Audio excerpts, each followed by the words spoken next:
한 절씩 교독합니다. 제3일에 에스더가 왕후의 예복을 입고 왕궁 안뜰 곧 어전 맞은편에 서니 왕이 어전에서 전문을 대하여 왕자에 앉았다가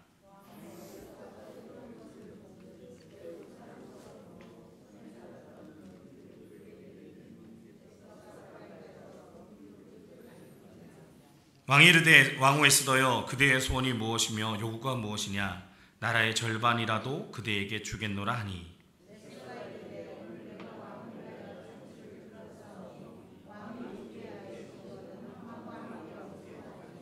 왕이 이르되 에스더가 말한 대로 하도록 하만을 급히 부르라 하고 이에 왕이 하만과 함께 에스더가 베푼 잔치에 가니라.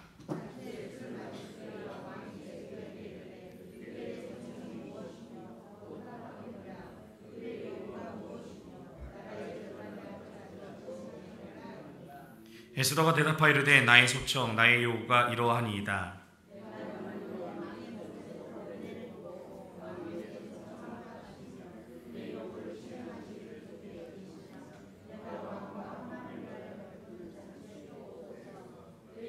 왕의 말씀대로 하리이다 하니라. 아멘. 네, 우리 옆 사람에게 이렇게 인사하겠습니다. 잘 챙기셨습니다.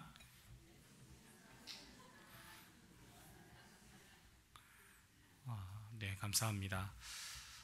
근데 한 가지만 좀 부탁을 드리면 다음 주부터 좀 앞쪽으로 앉아주시면 좋을 것 같습니다. 이렇게 앉아 계시면 제가 내려가고 싶어지거든요. 그래서 좀 가까이 있고 싶은데 너무 멀리 계셔서 네, 좀만 가까이로 오시면 더 좋을 것 같습니다. 그죠? 네. 그래야 제가 잘 볼 수 있는데 물론 제가 눈이 좋아서 저 끝에 계신 분들도 다 보이긴 하는데요.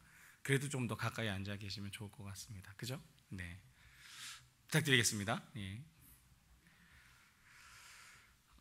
오늘부터 이제 본격적으로 에스더서 5장을 살펴보려고 하는데요. 어떻게 보면 에스더서 1장부터 4장까지 살펴보았을 땐 조금 답답한 면이 없지 않아 있었지만 이제 5장부터 시작되어지는 본문은 우리 성도님들이 많이 원하시는 대로 그렇게 흘러가지 않을까 싶습니다. 항상 드라마가 꼬이다가 나중에서 이렇게 사건이 하나씩 풀어질 때마다 이제 통쾌한 쾌감들을 느끼지 않습니까? 어떻게 보면 에스더서 5장부터는 이제 본격적인 에스더가 활약을 하는 주인공의 면모로서 주인공다운 모습들을 보여주는 부분들이 바로 에스더서 5장부터 진행되어지는 부분들입니다.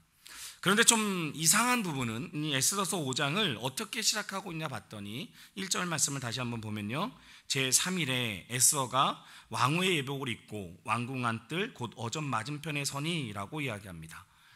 자, 이제 통쾌한 이야기가 진행되어질 텐데 그 진행되어지기 앞서 처음 시작하는 5장의 첫 단어를 뭐라고 시작하고 있나 봤더니 제3일에라고 표현하고 있다는 겁니다. 왜 이 단어를 썼을까요?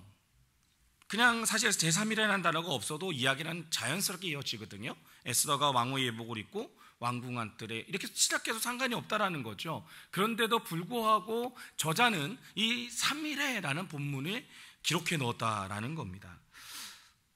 이 부분을 해석하려면 우리가 에스더서 4장 16절 말씀을 다시 한번 볼 필요가 있습니다. 4장 16절 말씀에 보면요.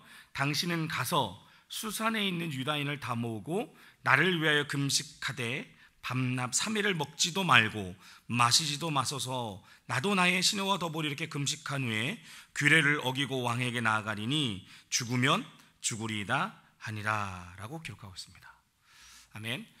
자, 이제는 문제가 원인이 풀렸습니다. 원인을 찾았습니다. 왜 에스더 5장 처음에 제3일에라고 시작하나 봤더니 그 이유는 바로 에스더서 4장 16절의 말씀 때문이었다라는 겁니다. 에스더가 왕 앞에 나아갔는데 지금 왕 앞에 나아가는 이 모습은 에스더가 자기의 미모와 자기의 능력과 자기의 힘을 의지하며 나아간 것이 아니라 하나님 앞에 엎드려 3일간 금식하고 기도한 그 결과로 하나님 앞에 나아감을 보여주기 위해서 지금 저자는 이 3일에라는 단어를 기록하고 있다라는 사실입니다. 그러니까 이 5장을 시작하는 의미에서 이 제3일에라는 단어는 상당히 의미가 있다는 사실입니다. 사랑하는 여러분, 우리가 하나님의 일을 하는데 하나님을 하면서 하나님 앞에 엎드려 기도하는데요. 그 기도는 어떻게 해야 합니까? 내가 하나님 앞에 작정한 대로 해야 된다라는 겁니다. 우리는 하나님 앞에 기도하려고 합니다. 그러다가 어떻습니까? 상황이 좀 변하면 그 기도를 멈춥니다. 또 환경이 어려워지면 그 기도를 멈추는 것을 볼 수 있습니다.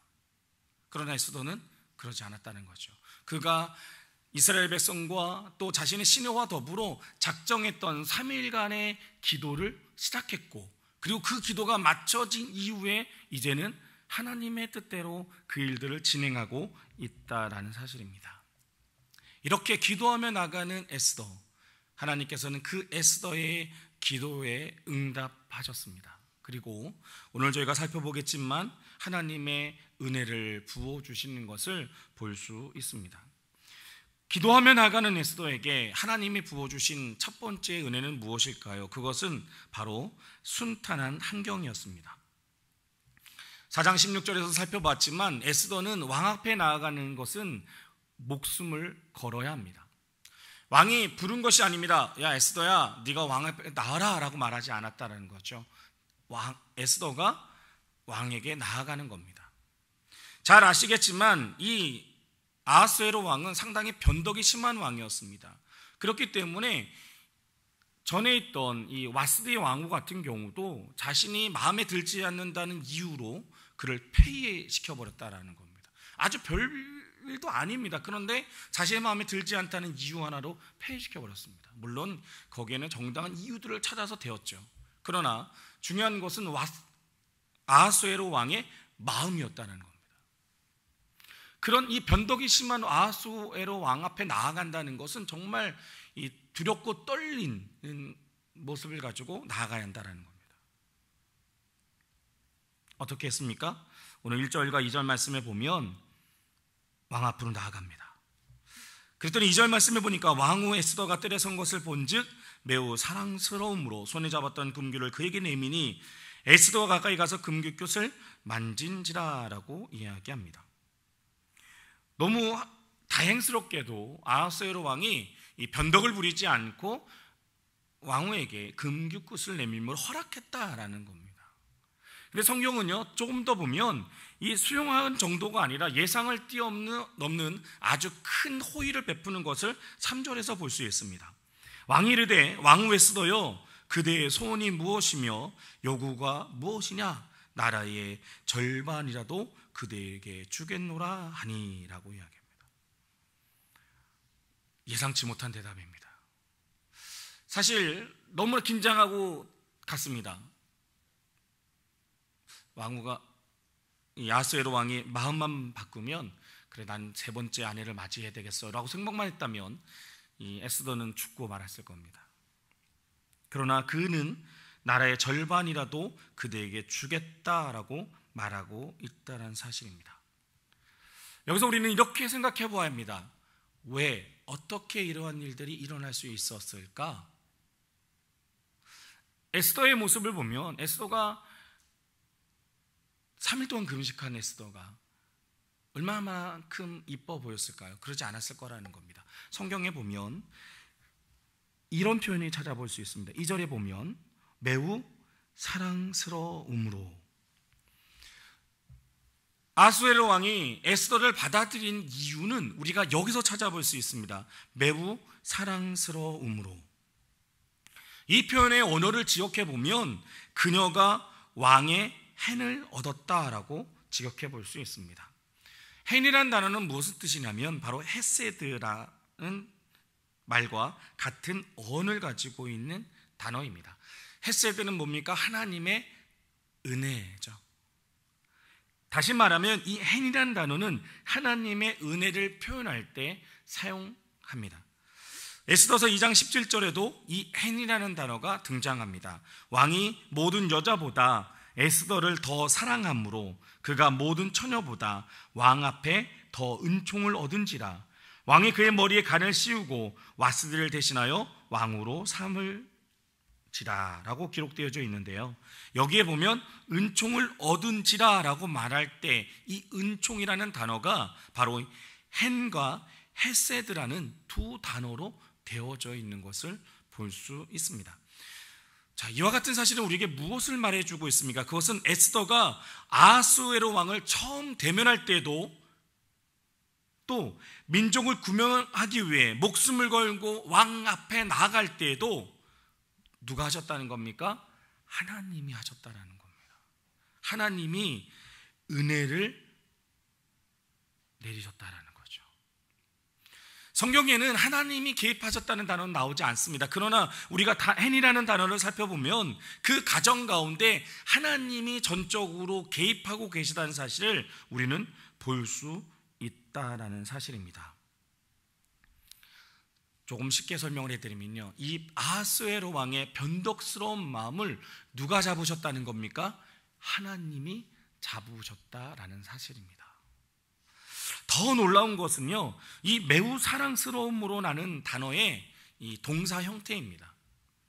이 히브리어와 헬라어는 어떤 동사를 어떠한 형태로 사용했느냐가 참으로 중요한데요, 이 매우 사랑스러움이라는 표현은 원어적으로 보면 능동형 동사로 되어져 있습니다. 한번 생각해 봅시다. 자, 지금은 누구에게 주도권이 있는 겁니까? 에스더입니까? 왕입니까? 왕이죠. 자, 왕에게 주도권이 있다는 것은 그러면 에스더는 어떻습니까? 수동적인, 그죠?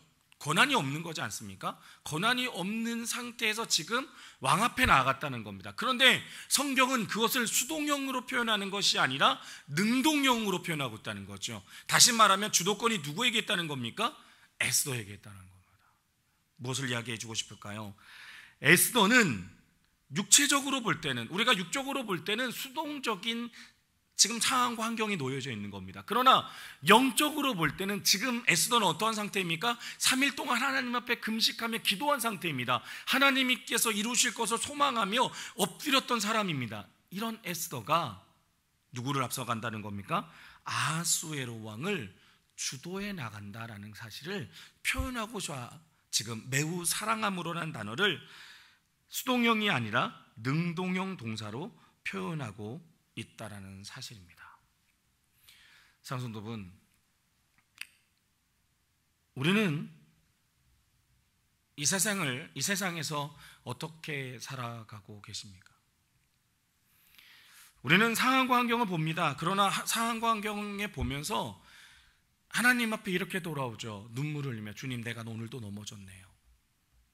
주님, 오늘도 내가 쓰러졌네요 라고 하나님 앞에 옵니다. 왜 그럴까요? 그것은 우리가 하나님을 믿지만 여전히 세상 앞에 수동적인 모습을 가지고 살아가기 때문에 그렇습니다. 그래서 상황과 환경이 흔들리는 겁니다. 상황과 환경이 넘어지는 겁니다. 왜? 난 수동적인 사람이니까. 바람이 불면 바람이 부는 대로 넘어져야 되는 사람이기 때문에 그렇습니다. 그러나 에스더는 달랐다는 거죠. 그는 상황과 환경이 넘어지는 것이 아니라 지금은 그가 상황과 환경을 움직이고 있다라는 사실입니다. 어떻게 그 일이 가능할 수 있었습니까? 그것은 바로 그가 기도하는 사람이었기 때문에 그렇습니다. 상황과 환경은 우리를 넘어뜨릴 수 없습니다. 어떤 사람을요? 하나님 앞에 기도하는 사람입니다. 우리가 하나님 앞에 기도하는 사람이라면 하나님이 행하실 것을 믿기 때문에 이제는 우리가 상황과 환경을 바꾸며 살아가야 합니다. 그것이 바로 믿음의 사람, 하나님을 신뢰하는 사람의 삶의 모습이어야 한다는 사실입니다. 우리 사랑하는 성도님들께서 많은 것들을 경험해 보지 않으셨습니까? 여러분들의 지금까지 살아오는 삶 속에서 무수히 하나님께서 일하시는 것들을 보지 않으셨습니까? 언제 일하셨나요? 언제 하나님께서 여러분의 상황과 환경을 바꾸어 주셨습니까? 하나님 앞에 기도할 때였습니다.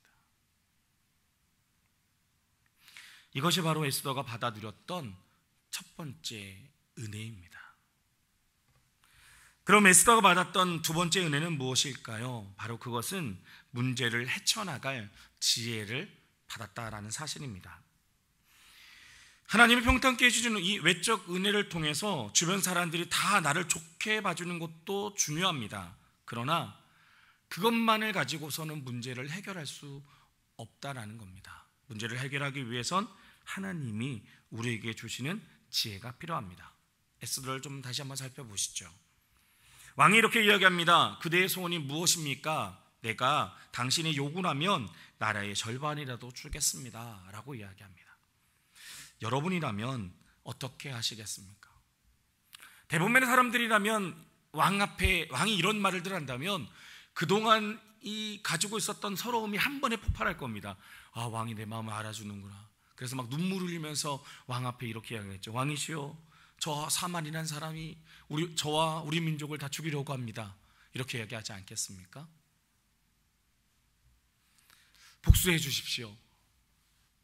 그랬다면 성경이 달라졌겠죠. 그랬다면 또 변덕스러운 왕이 어떻게 변덕을 부렸을지도 모릅니다. 아하수에로는 그런 왕이었으니까요. 그러나 에스더는 너무나 냉철하게도 또 침착하게도 이 문제 속에서 흥분하지 않고 대응하는 것을 볼 수 있습니다. 4절 말씀에 보면 에스더가 이르되 오늘 내가 왕을 위하여 잔치를 베풀었사오니 왕이 좋게 여기시거든 하만과 함께 오셔서 하니라고 기록합니다. 사실 지금 너무 긴장된 순간 아닙니까? 에스더의 말 한마디 한마디에 따라서 에스더와 그의 민족, 유대의 민족들이 모두 죽을 수도 있는 상황입니다. 그런데 에스더는 태연하게 왕에게 잔치에 참여해 줄 것을 요구하고 있다는 겁니다.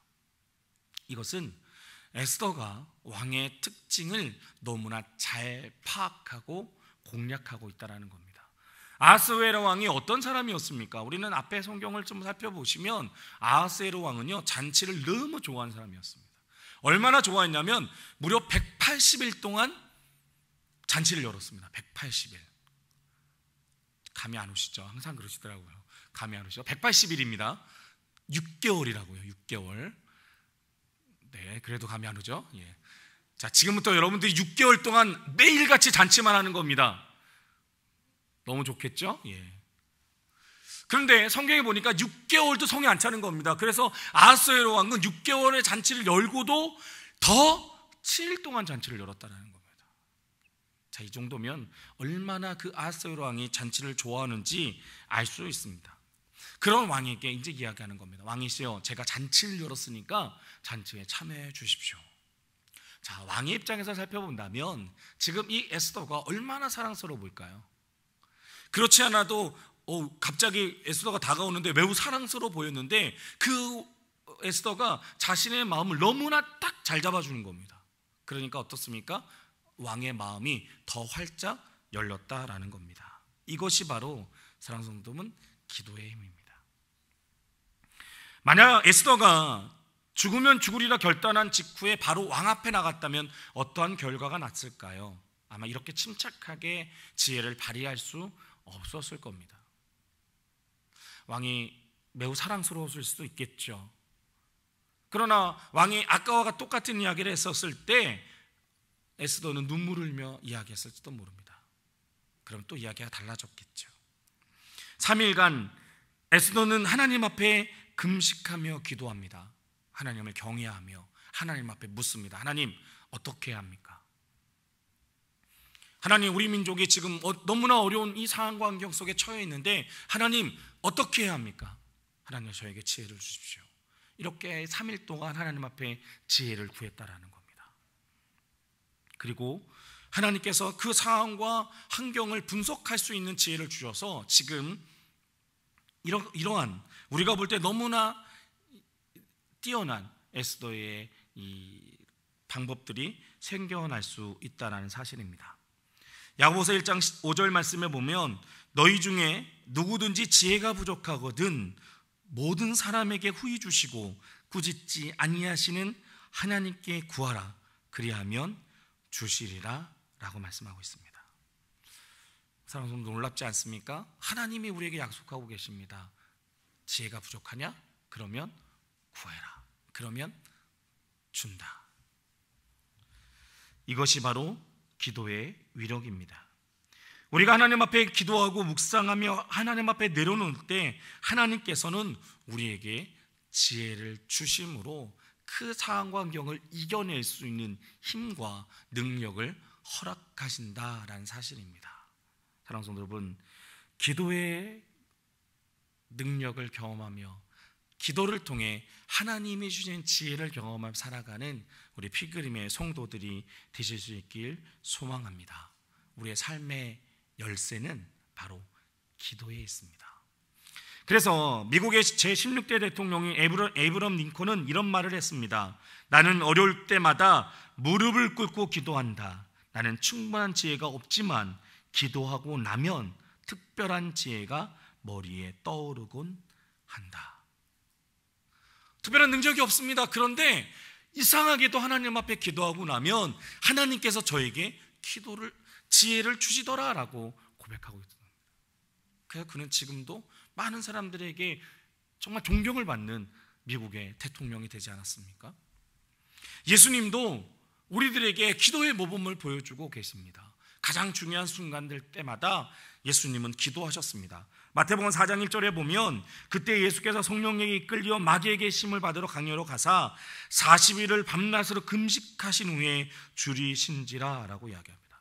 40일 동안 뭘 하셨다? 금식하셨다는 겁니다. 단순히 금식하셨을까요? 아니요, 하나님 앞에 엎드려 기도했다는 겁니다. 무엇을 위해서? 이제부터 해나가야 될 하나님의 사역을 준비하기 위해서 예수님도 기도로 준비하셨다는 겁니다.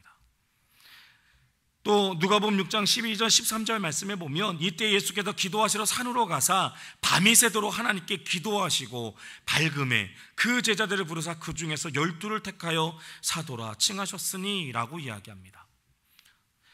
예수님께서는 밤이 새도록 하나님 앞에 기도하셨습니다. 무엇 때문에? 12명의 제자를 세우시기 위해서. 얼마나 중요한 일입니까? 사람을 세우는 것이. 그런데 성경은 그 사람을 세우는 방법은 하나님 앞에 기도하는 거라고 이야기합니다. 자녀들을 위해서 기도하십니까? 얼마나 기도하십니까? 밤이 새도록 기도하시나요? 네, 기도하셔야 합니다. 하나님이 우리에게 주신 더할 나위 없는 우리의 자녀들이 정말 하나님의 뜻대로 살아갈 수 있도록 기도하셔야 합니다. 이 세상은요, 성도 여러분, 우리가 생각하는 것처럼 그렇게 호락호락하지 않더라라는 겁니다. 지금도 수많은 유혹과 미혹과 시험과 환난이 여러분들과 여러분들의 자녀 앞에 펼쳐져 있습니다. 그런데 기도하지 않으시겠습니까?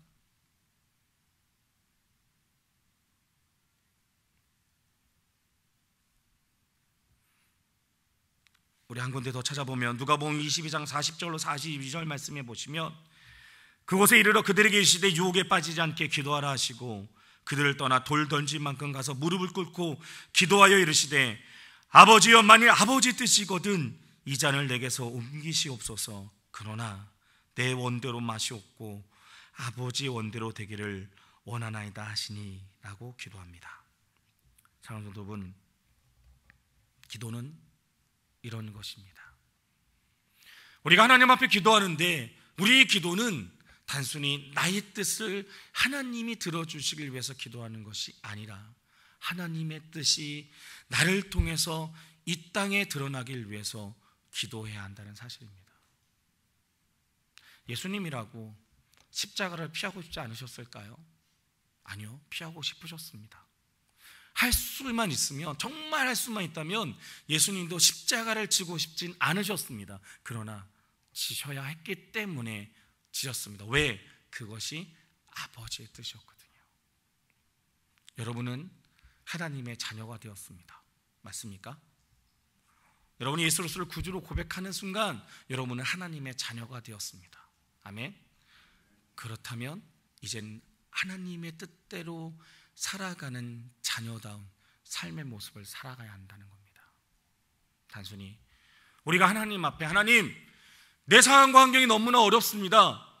이 문제를 해결해 주십시오라고 기도하는 것이 아니라 하나님, 내가 지금 이것이 필요합니다. 이것 좀 채워주십시오라고 기도하는 것이 아니라 하나님의 뜻이 여러분을 통해 이 땅에 드러나기 위한 기도가 지금 우리에게 필요하다는 사실입니다.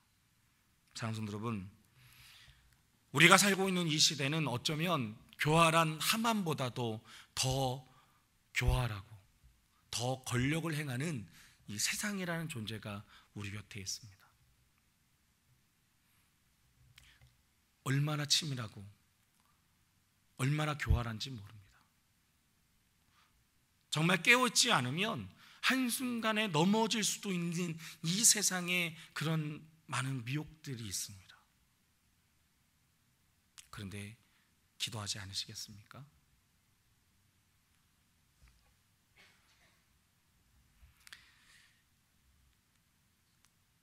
내가 하면, 내가 하지만 기도하면 주님이 하신다라는 이야기가 있습니다. 내가 이 세상과 싸워 이기려고 하면 내가 싸워야 하기 때문에 나는 실패하고 넘어질 수밖에 없습니다. 그러나 내가 기도하면 그때에는 주님이 일하십니다. 주님이 일하시면 어떠한 상황과 환경 속에서도 우리는 승리할 수 있습니다. 이제는 하나님 앞에 기도하며, 그래서 하나님이 주시는 이 기도함에 받아 누리는 은혜를 가지고 살아가시는 우리 필그림의 모든 성도들이 되실 수 있게 간절히 소망합니다. 기도하겠습니다.